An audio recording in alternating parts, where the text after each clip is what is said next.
Coulson, Fitz and Robbie are trapped in the Darkforce Dimension. And with time running out, it just might take Ada and the Darkhold to save them. I mean, that should turn out okay, right? I mean, it's not like you can have an evil robot, right?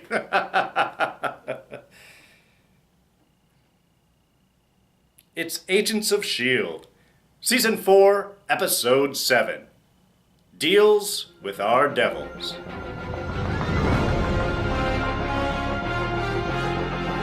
Hey everyone, D here, and welcome to this week's review of Agents of S.H.I.E.L.D. So, there are spoilers ahead, just so you've been warned. Alright, so it's been a few weeks since we last saw our group. I hope you all had a very nice Thanksgiving, at least all of you in the States, all of you out in the rest of the world. That's one of the reasons why we took a break. You just had 3 weeks without Agents of S.H.I.E.L.D., so I hope you were able to hold on like the rest of us. But we are back, and we do get to see the effects of Eli's machine on our trio, and that is that it has pushed them into the Darkforce Dimension, a dimension right next door to us, but, well, dark and oppressive, a real absence of light. This is our reference back to Agent Carter of last year, Season 2, and Isodyne Systems and their whole work with the Dark Force and Whitney Frost and everything. We got to see a little kind of glimpse of the Darkforce Dimension back then. Here we get to spend a little bit more time with it. But not a lot of time, because time is running out. This dimension is actively seeking to pull in our trio permanently and strand them in the Darkforce Dimension. So it's a race against time this episode. But really, the setup this week I thought was really well done. I enjoyed doing that jump back between our dimension and the Darkforce Dimension, between seeing how the agents are dealing with the effects of Eli's machine, and then seeing those exact same scenes from the Darkforce and seeing how our trio is interacting and sort of responding off of everything that's happened. Well, it does a couple of things, it kind of opens up our perspective of the world, but it also allows those little behind the scene things to happen. Primarily you get to see like Fitz following Mace. Is Mace going to call Simmons? Well, yes. Yes and no. He's calling Nadir, trying to get, and we get to see the kind of complications that Nadir has put in front of Mace. Mace very much not a partner in this, definitely subservient to Senator Nadir. That was quite apparent.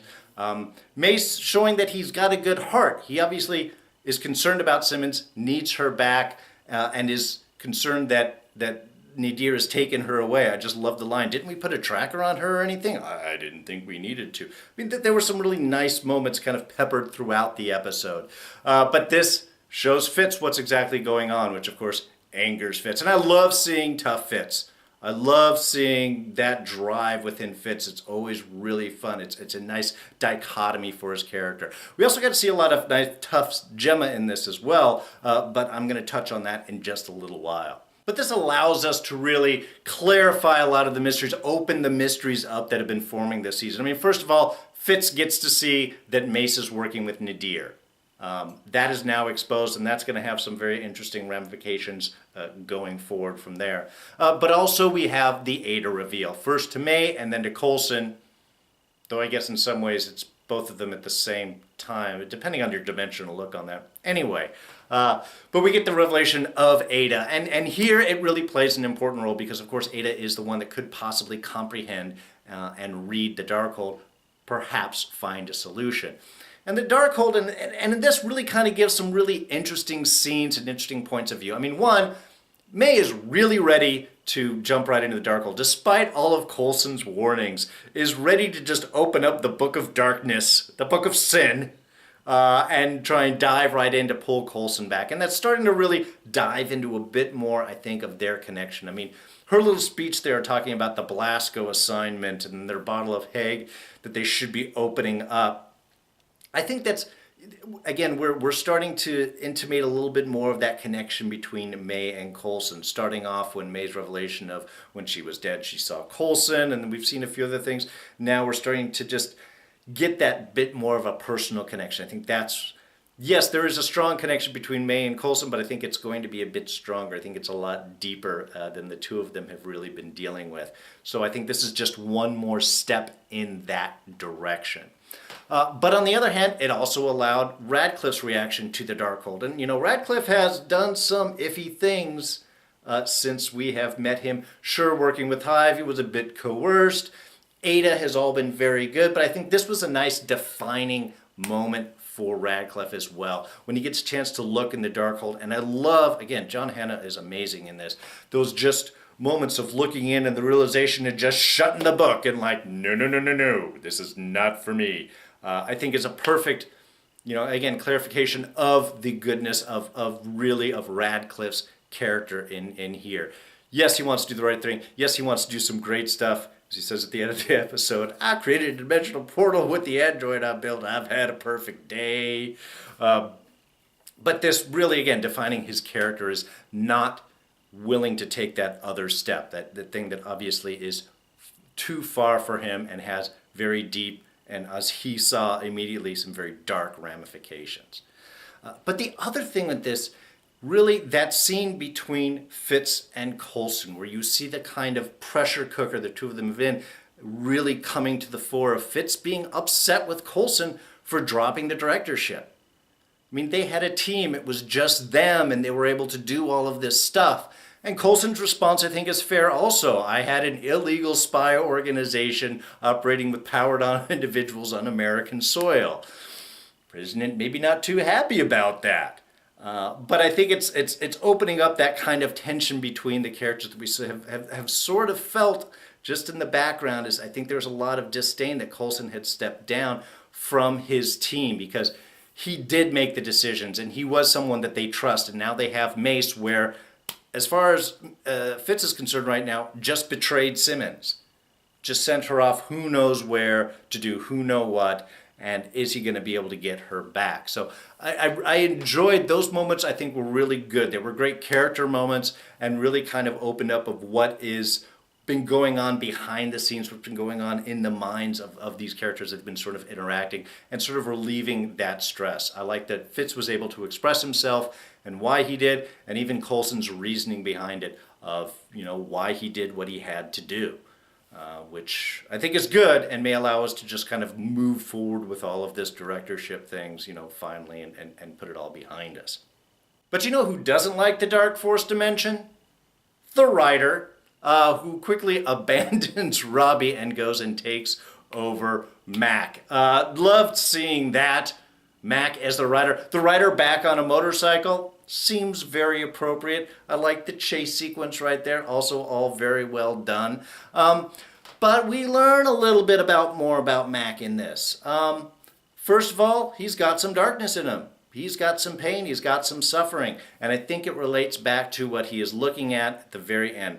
I think it's a picture, and we're just catching the writing that's on the back, but it says home 4/1806. I think that was the date I was able to read off of it.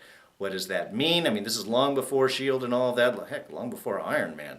But something else has happened inside of Mac's past. Does that have to do with his brother? Does it have to do with his parents? Is that all what happened there? Is that the relation back to home?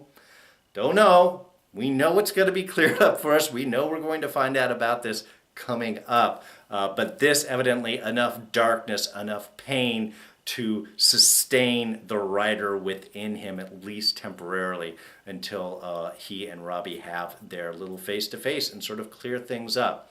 And what that all meant, I don't know, that's kind of interesting. Obviously, Robbie wants the writer to take care of Eli and finish his quest for vengeance. But his promise to the writer to help him settle all of his scores, I think that might clue into how much longer the two of them are going to be together. And of course, as Marvel has discussed, possible Ghost Rider spin-off, possible move over to Netflix. There's been a few things that have bantied around as Ghost Rider has successfully met with all of us. We love him dearly, and it has been a great ride with him. So good, possible more Ghost Riders coming up in the future. This is obviously not going to be their final goodbye, but it does open a lot of real interesting doors. Is what are the writer's scores that he has to settle? And well, Robbie's obviously willing to go the ride for that to get his vengeance. And then lastly, of course, we have Gemma. Gemma being a badass. Love the Fitz badassery, love the Gemma badassery. The two of these characters, when they are tough and straightforward, it's so beautiful to see.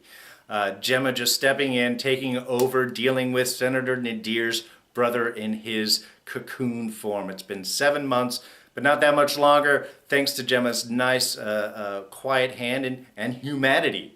I think that's really what it was, that sort of personal connection, coaxing and finally releasing the brother out of that cocoon. At least almost, as far as Simmons gets to see, because before he could even really get more than 2 words across from each other, there is a thank you, and then she is quickly hooded up and dragged back, at least to S.H.I.E.L.D. I am glad that it didn't get any more complicated. I'm sure Nadir doesn't want to get on Mace's bad side right now, but what are the powers that the brother is going to have? 7 months, obviously a long time. And since Nadir is the head of the Watchdogs, which really don't like Inhumans, how is that going to play out? Is he going to try and pull the brother over to her side and use whatever powers he has against the rest of the Inhumans? How is she going to sell that? Or are we going to have some potential split within that family? I don't think we're going to get that cleared up next week. I think this is something that's going to be moving on into the spring season and the back half of this season. I think we'll find out, really more about those. And just a couple of quick things.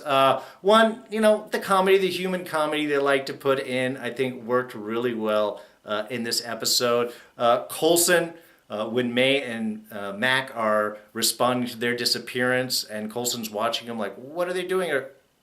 Do we look that stupid on comms? I love that. I thought that was great. And even Mace's line when Mac takes off is, "He left without a helmet?" That's not very safe. I mean, it's just, these are small little moments. We had Daisy's line about the self-repairing car. It follows no actual logic.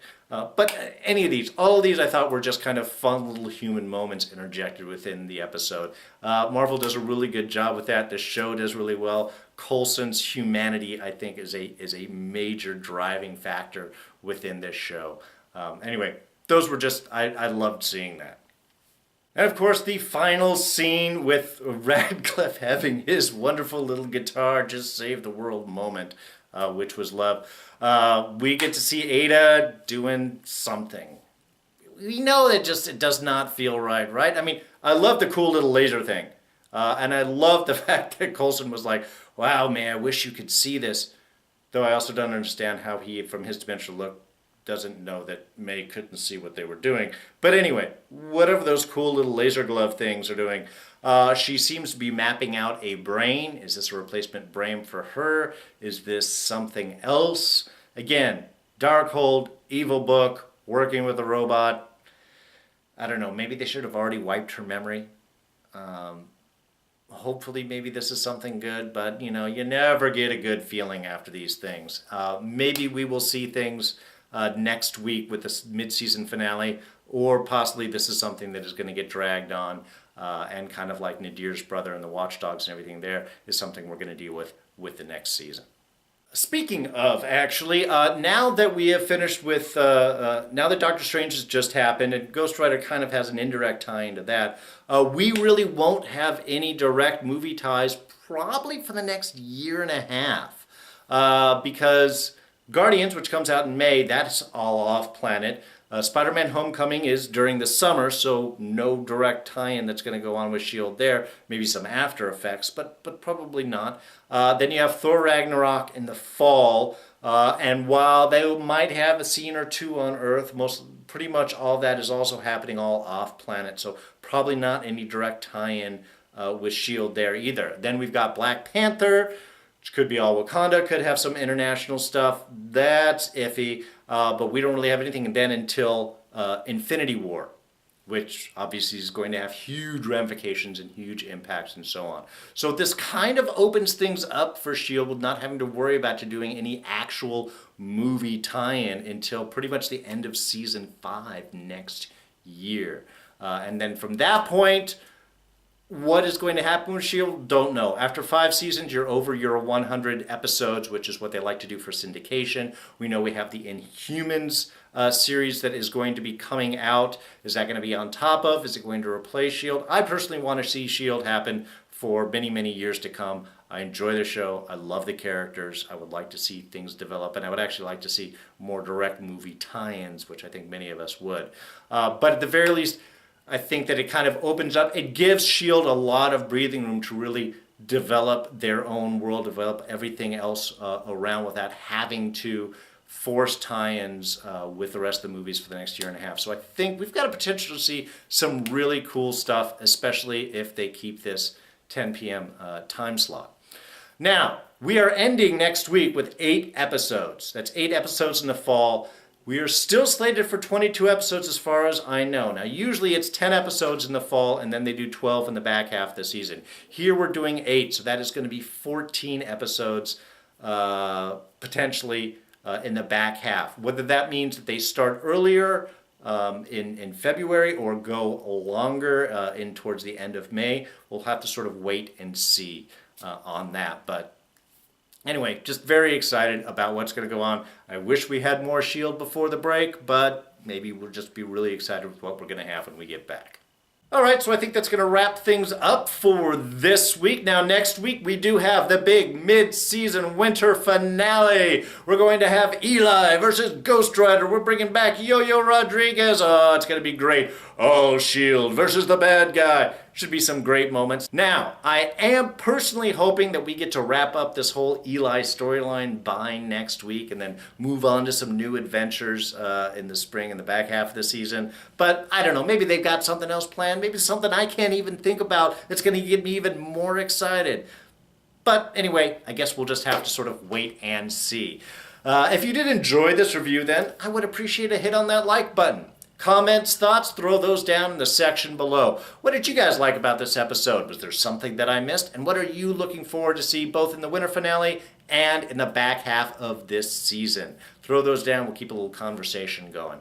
Also, I am trying the new YouTube annotations. It's supposed to be able to work on mobile devices, but I was having some issues last week. It wasn't always showing up, so you should be seeing the little subscribe picture of me here and then a little link to some videos in just a couple of seconds. I'll throw those up. But if you don't see them, if it's just a blank screen, also throw those down in the comment section below. I'd appreciate that. Then I can take a look, see if I've got to tweak something or just go back to the old way and start there. So I would really appreciate that if you guys end up seeing something funky here. Now, you can always subscribe to me on Twitter and Instagram. I'm at Darren Jakes. There it is right there. But of course, you can always come back to all of these reviews by hitting my face right here, that little picture. There you go. That's the subscribe button. And I'm going to throw up a little link right up here to our latest review. You can always check that out. Outside of that, I'm going to say goodbye. So, I am D, and I am out of here. I'll catch you guys next week. Take it easy. Bye-bye.